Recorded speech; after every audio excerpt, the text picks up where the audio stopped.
George Washington was chosen because he helped create and form the create fame for the Constitution, and he did not receive much money for his position because he was mostly doing it to help lead the country in the beginning. The French formed an alliance with the Americans because Britain was both of their enemies and they wanted to work together to go against them.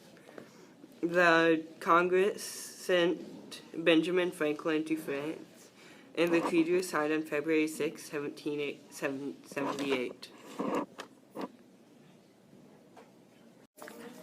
Ratify means to sign a sign of consent, and the Constitution was ratified on June 21st, 1788. The president had more power, but the Congress also had some to ensure the people that they were not that war would not happen as easily as it did.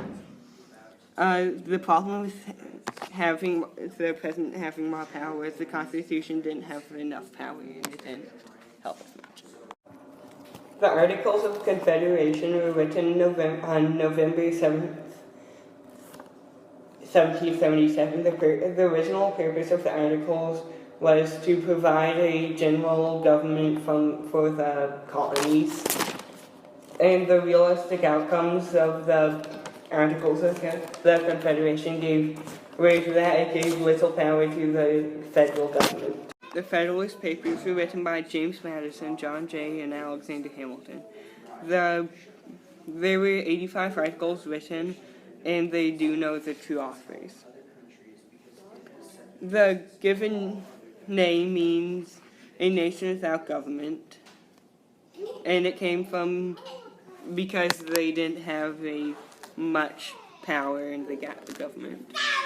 The importance of the Federalist Paper number 84, it was written by Alexander Hamilton, and Federalist means a system of government, and they supported a more powerful system. The goal and purpose of the Declaration of Independence was to inform Britain that they were breaking away from Britain.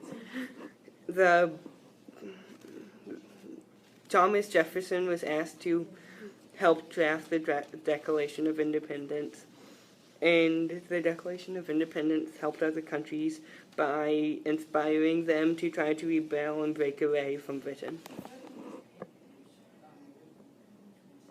The Treaty of Paris was signed on September 3, 1783 in Paris. The three makers involved with the signing were John Adams, John Jay, and David Hartley. The most important part of the treaty to the Americans was the part that said we are an independent country, and the primary goal of the treaty was to establish us as an independent country also. And the British representative of the signing was Richard Oswald.